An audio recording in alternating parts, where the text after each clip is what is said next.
Pai do Senhor, meus queridos irmãos, hoje iremos iniciar esse novo projeto, né, da Escola Bíblica Dominical. Estou começando hoje pela lição 4. A gente está estudando a revista que tem por título A Supremacia, tá, das Escrituras, né? Deixa eu colocar aqui uma apresentaçãozinha aqui para vocês verem aqui. Hoje a gente começa aí, né, a nossa revista, né? Na verdade, a partir da lição número 4, tá? Da supremacia das escrituras, a inspirada, inerrante e infalível palavra de Deus, né? Então hoje a gente vai pegar aí a partir da lição número 4, né, que é a lição atual de hoje, tá certo? E iremos estudar alguns pontos específicos. Mas antes da gente começar, eu quero pedir a você que não é inscrito no nosso canal, se inscreve aqui abaixo, tá? Se inscreve no nosso canal, ativa o sininho para todas as vezes que a gente compartilhar aqui um conteúdo da palavra de Deus, você venha a ser o primeiro a ser notificado, tá bom? Curte, comenta aí sua experiência, o que você gostou, o que você não gostou, o que você tomou para si, o que não lhe agradou, tá certo? Não tem problema algum. Eu respondo todos os comentários, eu tô aqui para aprender também, né? Sou novo na parte do canal de escola bíblica, mas eu já sou professor de escola bíblica há alguns anos, né? Já também sou pregador do evangelho há alguns anos, bastante tempo, tenho um seminário de teologia, enfim, certo? Então, comenta aí, tá bom? Compartilha também com o máximo de amigos que você conseguir, pra gente levar essa palavra aí, esse ensinamento para muita gente, tá bom? Vamos iniciar aqui nossa lição de hoje. A gente vai estudar aqui a lição número 4, que tem por título A Estrutura da Bíblia, tá? E com 3 pontos, né?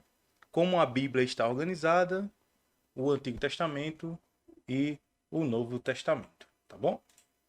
Vamos aqui, lição número 4, a estrutura da Bíblia, a lição aí que vai ser ministrada amanhã, né? 23 de janeiro de 2022, classe dos adultos, primeiro trimestre de 2022, tá bom? O texto áureo diz assim, que se encontra em Lucas, capítulo número 24, versículo 44. E disse-lhes, são estas as palavras que vos disse estando ainda convosco. Convia que se cumprisse tudo o que de mim estava escrito na lei de Moisés e nos profetas e nos salmos. Aqui Cristo já separa, né? Faz uma separação aí em alguns termos, né? Por exemplo, a lei de Moisés, né? Os profetas e os salmos. Eu vou deixar para frisar bastante isso um pouco mais na frente, tá? Verdade prática que diz assim: a Bíblia se divide em Antigo e Novo Testamento, totalizando em 66 livros, devidamente inspirado. Toda ela é nossa única regra de fé e prática. A lição número 2 foi falando sobre a inspiração, né? E inspiração divina. Então a Bíblia, ela é construída através da inspiração divina, né? Onde o escritor, vamos dizer assim, ele tem uma inspiração em Deus para escrever aquele determinado livro, né? Por exemplo, Moisés escutou muita coisa de Deus para escrever o Pentateuco, né? E entre outros fatores, tá bom? Vamos seguir aqui. Leitura bíblica em classe que se encontra em Lucas capítulo 24, versículo 44 ao 49. Eu deixei exposto aí no slide, mas depois você acompanha, tá certo? Introdução. Vamos partir já para introdução. A Bíblia Sagrada foi escrita majoritariamente em hebraico e grego, que são ali no início, né? Em um período aproximado de 1600 anos, por cerca de 40 homens, e se estrutura em Antigo e Novo Testamento. Seus livros são devidamente inspirados e formam o cânon bíblico. Nesta lição veremos como a Bíblia está organizada, a classificação de seus livros e a canonicidade e particularidades dos testamentos, tá bom? Primeiro ponto aí, como a Bíblia está organizada. Vale salientar da verdade prática que a Bíblia ela é constituída por 66 livros, tá certo? São 66 livros no total, tá joia? São 39 livros no Antigo Testamento e 27 livros no Novo Testamento. Então ela é organizada basicamente por essa divisão, tá certo? Tem essa divisão aí de Antigo e Novo Testamento e baseado nessa quantidade de livros, tá? Primeiro ponto aí, né, como a Bíblia está organizada. Primeiro parágrafo, definição do termo Bíblia. A palavra Bíblia tem origem tanto no vocábulo grego como no latim. O termo grego biblos significa livro e tem conotação de qualidade sagrada. Então, a nossa Bíblia, o significado do nome Bíblia é um livro, né? E a nossa Bíblia é um livro com 66 livros nele. Então, a Bíblia ele é uma junção de vários livros num local só, vamos dizer assim. Tá certo? Vamos seguir. E aí, sagrado, né? Então, o significado sagrado já vem, todo mundo já sabe. A palavra Bíblia no latim é um substantivo feminino singular que igualmente exprime a ideia de livro. Por volta do ano de 150 depois de Cristo, os cristãos passaram a usar o termo grego da Bíblia, os livros, né, que já expliquei aqui, são 66 livros dentro de um livro, tá? É isso que eles estão querendo referir aqui. Para referir-se ao conjunto de livros inspirado por Deus. Aqui vem a conclusão do que eu expliquei. O dicionário bíblico de Wycliffe explica que o singular Bíblia em latim revela uma unidade de pensamentos e pureza. Por isso, a coleção de livros sagrados forma um único livro, a Bíblia Sagrada, chamada também por Paulo de as Santas Escrituras. Deixa eu jogar aqui de novo para a minha câmera.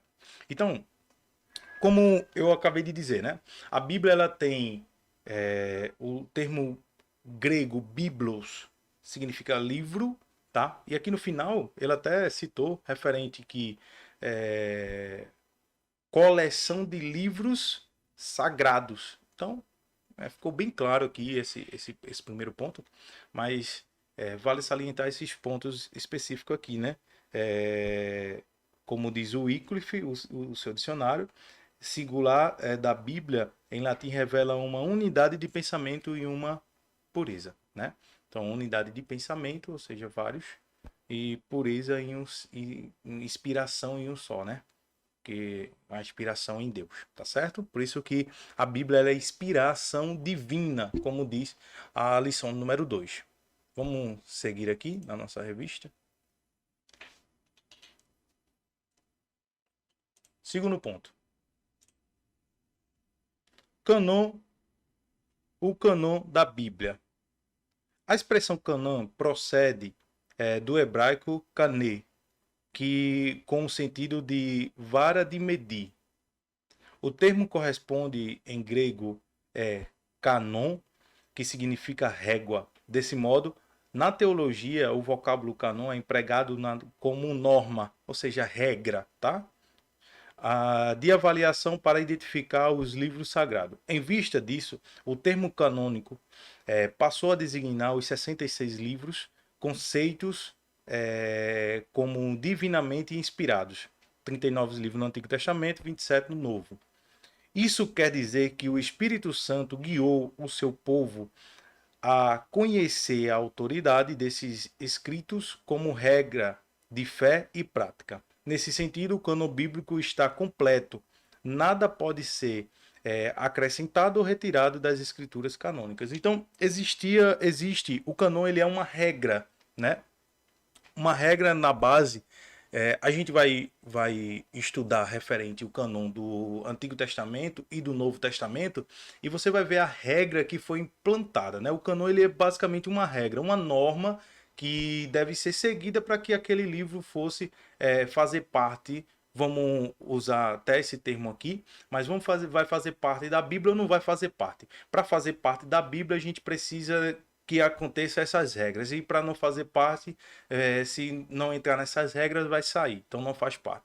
Então é basicamente referente a isso. Então você que vai aplicar essa aula, é professor ou é aluno, né, para entender melhor, eu gosto de dar aula dessa forma. Meus alunos me conhecem, já sabem que eu gosto de explicar, pegar alguns detalhes e explicar. Então, assim, o canon ele é uma regra, uma norma para que se identifique se aquele livro vai participar da Bíblia Sagrada, do contexto de 66 livros ou não, tá certo? Por isso que existe, que estudamos na lição número 3, os livros apócrifos, que são os livros que participam da Bíblia católica, né, e não participa da Bíblia Sagrada, da nossa Bíblia, na Bíblia protestante, como diz na teologia, né? Eles não participam porque não passou pelo crivo do canon, né? No canon da Bíblia, tá certo? Não passou pela régua, como diz o significado da palavra canon, não passou pela medida, é uma vara de medir e eles não entraram, não se encaixaram ali de acordo com a inspiração divina, tá certo? Então vamos seguir aqui para o nosso próximo ponto, que é o terceiro ponto do primeiro da primeira epígrafe, tá certo? Os dois testamentos bíblicos. O termo testamento vem do latim testamentum, certo? Testamentum, que é tradução da palavra grega deitek e da hebraica berit. Ambos os termos têm o sentido de aliança, pacto ou concerto de Deus com a humanidade. Então, testamento, ela tem essa tradução, né? Tem esse significado, tem esse norte de ser uma aliança, um pacto ou conceito. Por isso que Novo Testamento e Antigo Testamento, né? Antigo Testamento, contando referente à aliança, contando referente ao concerto, que a gente vê muito isso acontecendo no Antigo Testamento. No Novo Testamento, a aliança, aonde Cristo, vou até citar um exemplo, onde Cristo disse, eu vou, mas outro de mim virá, que no hebraico quer dizer que outro Consolador virá, ficará com vocês, né? Então, fator de aliança, fator de concerto, né? De pacto. Isso acontece muito no Novo e no Antigo Testamento. E é levado esse Novo Testamento a respeito justamente disso. Tá certo? Vamos continuar aqui a nossa leitura. A expressão Antigo Testamento foi inaugurada por Paulo.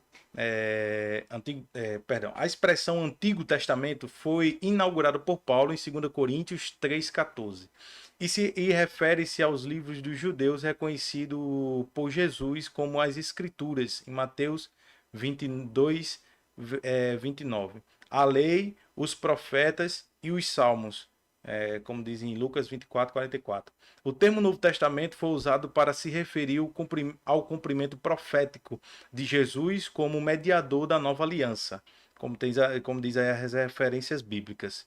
Essa expressão também passou a designar os escritos inspirados dos cristãos, igualmente reconhecidos como as escrituras, como diz em 2 Pedro 3, 15 a 16. Então aqui ele só conclui, né, a respeito do que Paulo fala, e Jesus ele é notório, acredito que todo mundo saiba aqui, mas Jesus ele defende muito, ele leva muito consigo até então ler Jesus foi pego lendo o livro de Isaías, né, o profeta Isaías. Então foi basicamente a respeito disso, né? Os dois testamentos bíblicos, que aí vem o significado de testamento, né? Aliança, pacto, conceito, né? Então o Antigo Testamento vem como referência nas pessoas em si do Novo Testamento, né? E, e Jesus como mediador, né, da nova aliança. Então é basicamente isso, tá bom? Segundo ponto aqui, para a gente já adiantar a nossa lição, para não ficar muito longa. O Antigo Testamento. Agora sim a gente vai estudar basicamente referente, como se conceitua, ou como preenche ou como foi feito o Antigo Testamento, tá? Os livros do Antigo Testamento. A classificação dos livros do Antigo Testamento, tal qual a conhecemos hoje, se divide nos seguintes grupos. A Pentateuco, que é referente à lei, né, onde é constituído por 5 livros de Gênesis a Deuteronômio. Já já vou botar um slidezinho aí para a gente identificar quais são os livros, tá bom? B. Históricos, ou seja, são livros que contam histórias, que relatam algumas histórias, né? Que é formado por 12 livros, de Josué a Esther. A gente pode ver que pega de Josué em diante, já começa a contar algumas histórias, né? Aí vem 1 Samuel, 2 Samuel e assim vai. Letra C, poéticos, composto por 5 livros, de Jó a Cantares de Salomão.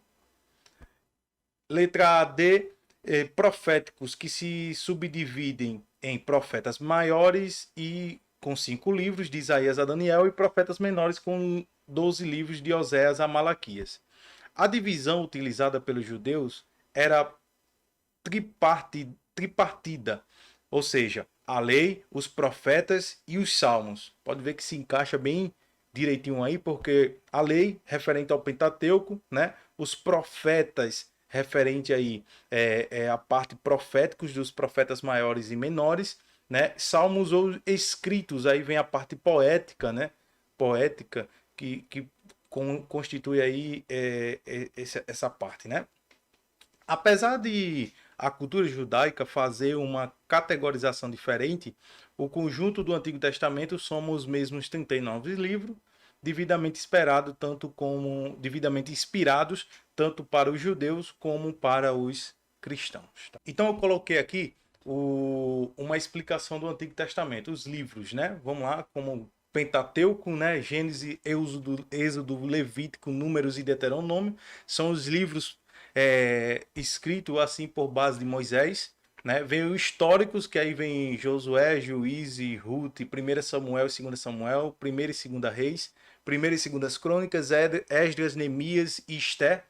Você vê que são livros históricos bem constituídos como o momento em si do povo de Deus, né? Contando mesmo ao pé da letra, né? Apesar que muitas coisas se perderam, né? Muitos relatos se perderam pelo fator da perseguição, pelo fator do tempo, né? Pode ter escrito em folhas que a Bíblia ela foi escrita, né? As mensagens ela foi escrita em diversos materiais. Pode ser, ele foi escrito em pele de animal, alguns foi escrito em folha de árvores, alguns foi escrito em pedras como as leis de Moisés, alguns foram escritos em papiro, né? E assim vai. Vem os poéticos, que é Jó, Salmos, Provérbios, Eclesiastes e Cantares.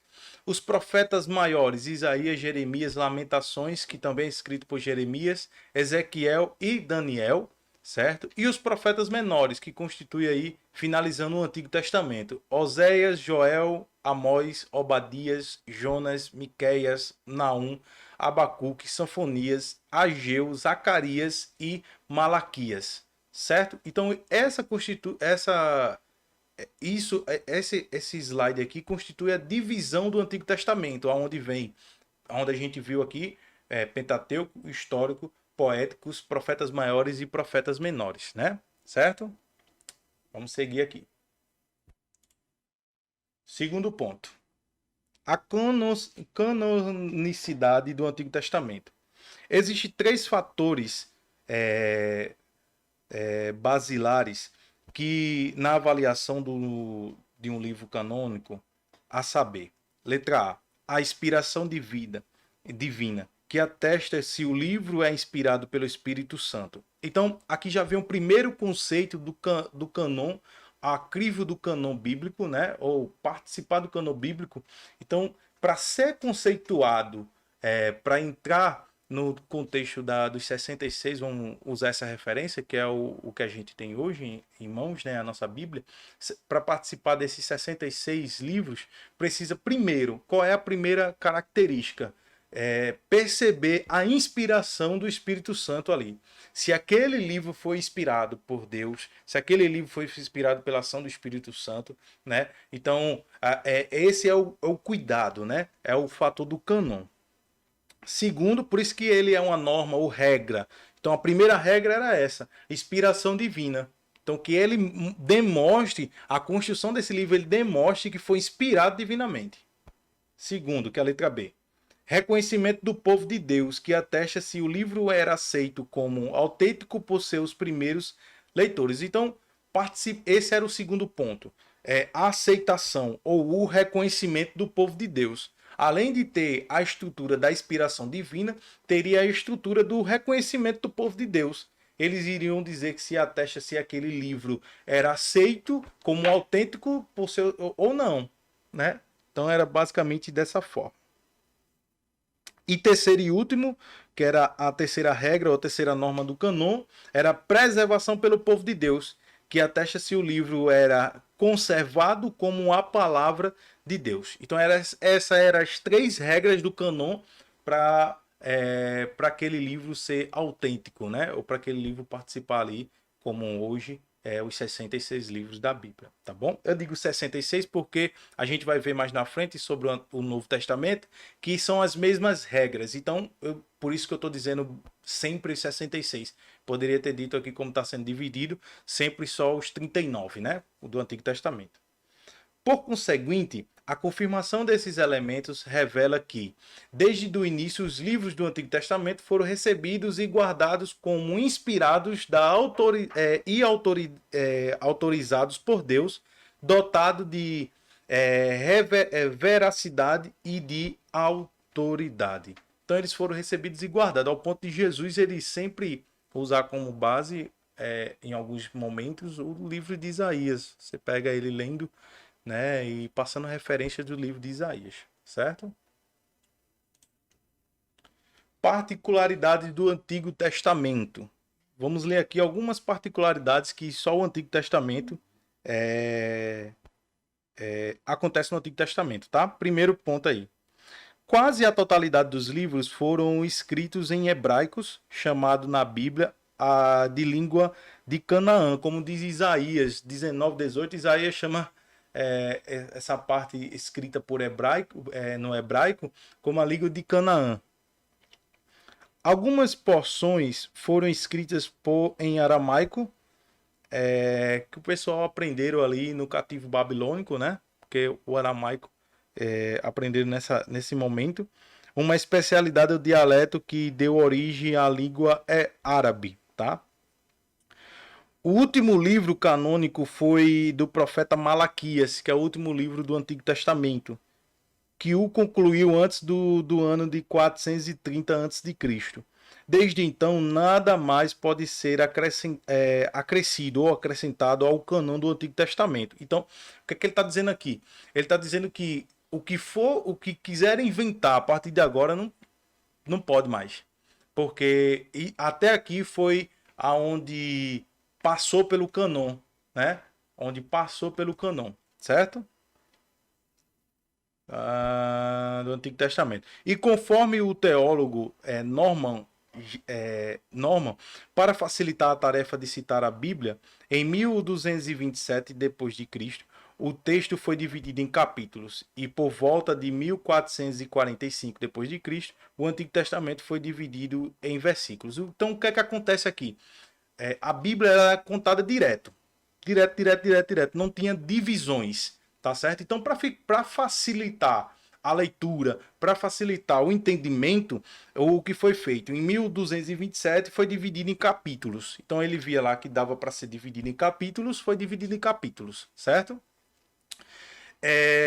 E aí, foi depois de um tempo, 1445 depois de Cristo, o Antigo Testamento foi dividido em versículos. Então, de capítulos foi dividido em versículos para ficar melhor o entendimento, para ficar melhor a leitura em si, a didática, para que quem estivesse lendo conseguisse entender o que realmente estava sendo ministrado ali dentro do Antigo Testamento, tá certo? Então vamos aqui já para o ponto 3 e último, o último ponto para a gente terminar a nossa lição de hoje. E antes da gente continuar, eu quero dizer a vocês, se não é inscrito no nosso canal, se inscreve aqui. Todos os domingos a gente já vai estar lançando aqui a próxima lição, né? Só hoje que eu estou lançando aqui a lição número 4 ainda, que vai ser ministrada amanhã.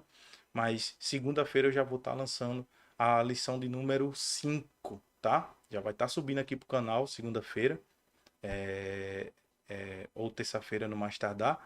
E aí você já fica aí a semana inteira já estudando a lição número 5. Na próxima segunda ou terça-feira, lição número 6. E assim a gente vai seguindo aí essa playlist aqui de leitura bíblica ou de estudo da EBD, né? Da Escola Bíblica Dominical. Certo?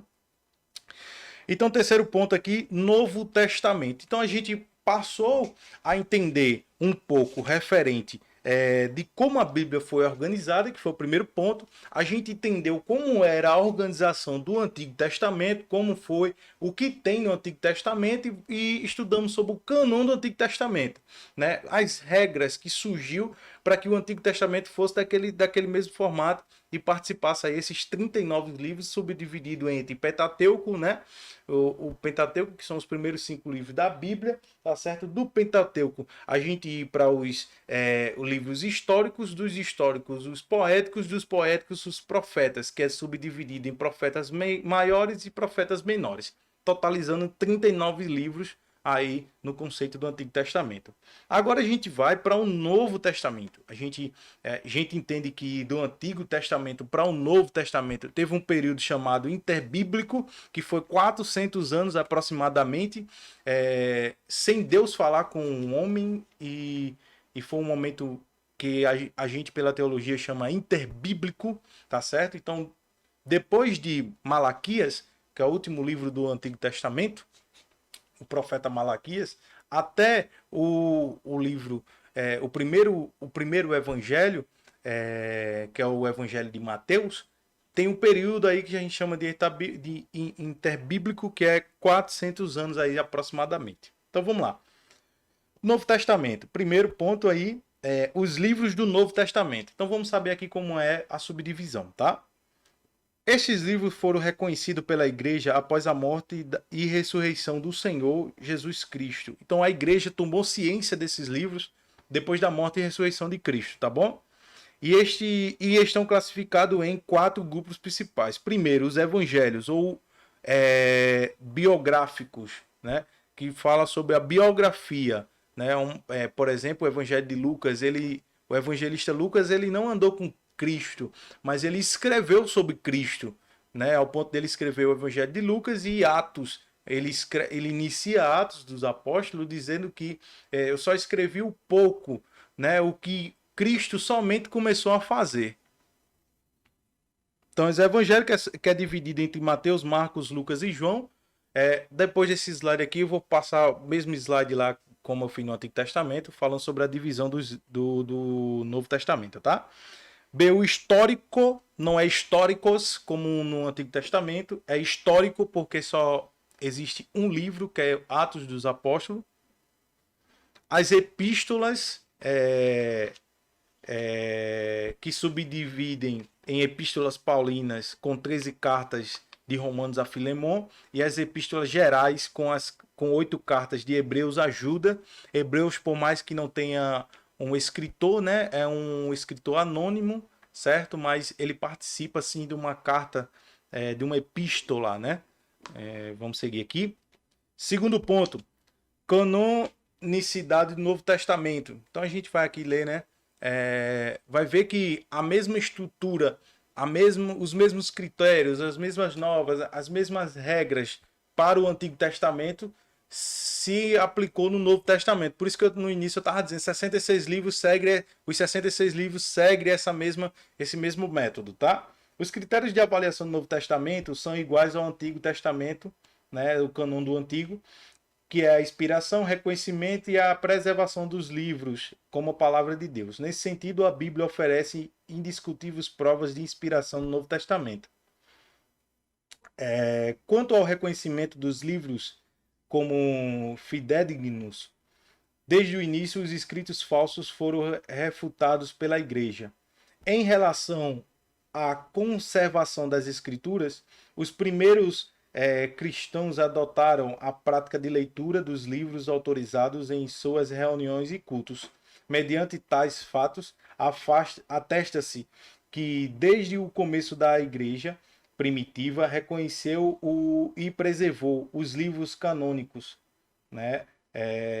Alicerçada sobre o fundamento dos apóstolos e dos profetas. Então aqui já ficou bem claro canonicidade do Novo Testamento. Terceiro ponto e último para a gente finalizar e já ir para a conclusão, particularidades do Novo Testamento. Então segue aquele mesmo padrãozinho do Antigo Testamento, né? Vamos ver aqui o que foi que ele colocou de particular aqui do Novo Testamento. Todos os livros do Novo Testamento foram escritos em grego koiné, um dialeto comum e presente por toda a cultura e de fala grega, e que muito auxiliou na propagação do evangelho nos primórdios do cristianismo. Algumas expressões mesmo redigidas no vernáculo grego possuem significado em aramaico, dentre elas citadas Talita Cumi, né? Talita Cumi, menina, levanta-te, Abba Pai, né? Pai, Pai, meu Pai, Eloi, Eloi, Sama, Sabactemi, né? Deus meu, por que me desamparaste? O conjunto dos livros canônicos foi escrito antes do término do século I. O último livro é o Apocalipse, de João, datado por volta do ano de 96 depois de Cristo. E desde o encerramento do cânon, os cristãos reconhecem apenas os 27 livros como inspirados. Por fim, em torno de 1555 depois de Cristo, o Novo Testamento também foi dividido em capítulos e versículos, tá certo? Então aqui ficou a particularidade do Novo Testamento e conclusão aqui para a gente encerrar nossa lição de hoje, né? O conjunto dos 66 livros forma um único livro, por isso que é a Bíblia, né? E aí vem o título, a Bíblia Sagrada. Esses livros constituem o cânon bíblico do Antigo e Novo Testamento. Os critérios para avaliação de canonicidade são a inspiração, o reconhecimento e a preservação dos livros como a palavra de Deus. A comprovação desses critérios revela que as escrituras foram aceitas e preservadas como os livros autorizados por Deus. Então foi autorizado por Deus, tá certo? Por isso que vem a inspiração divina, referência aí a todo o cânon bíblico, tá certo? Próxima lição, que é a lição número 5, não coloquei aí no slide, mas nos próximos já vou colocar, que vem a lição de como ler as escrituras. A gente vem trilhando por uma por uma trilha bem bacana, que foi a primeira, foi a autoridade da Bíblia, a inspiração divina, que foi a número 2, número 3, inerrância, número 4, a estrutura da Bíblia, e agora como ler as escrituras, tá bom? Então, que essa mensagem venha surtir efeito no seu coração, que aqui a gente venha ter aprendido muitas e muitas coisas, né? Que eu creio assim, tá certo? E não deixe de se inscrever no nosso canal, se inscreve, curte, comenta, compartilha, tá certo? A gente tá aqui para trocar conhecimento mesmo, então comenta aí, tá certo? Pra gente trocar conhecimento, que Deus continue te abençoando. De segunda para terça-feira já tem a próxima lição, lição número 5, né? Como ler as escrituras, para você ficar a semana inteira aí já estudando, tá certo? Que Deus continue te abençoando, tá bom? Todas as terças e quintas, às 7 horas da manhã, a gente tem uma playlist aqui, que é série de mensagens. A gente tá trilhando por uma série de mensagens chamada Improvável. Então, se você quiser escutar uma palavra de Deus, aí todas as terças e quintas, às 7 horas da manhã. E às terças à noite, no mais tardar terça à noite, estamos aqui já soltando a próxima lição aqui, para que a gente já venha aprender um pouco mais da palavra do Senhor, tá bom? Fica na paz do Senhor, até a próxima, em nome do Senhor Jesus.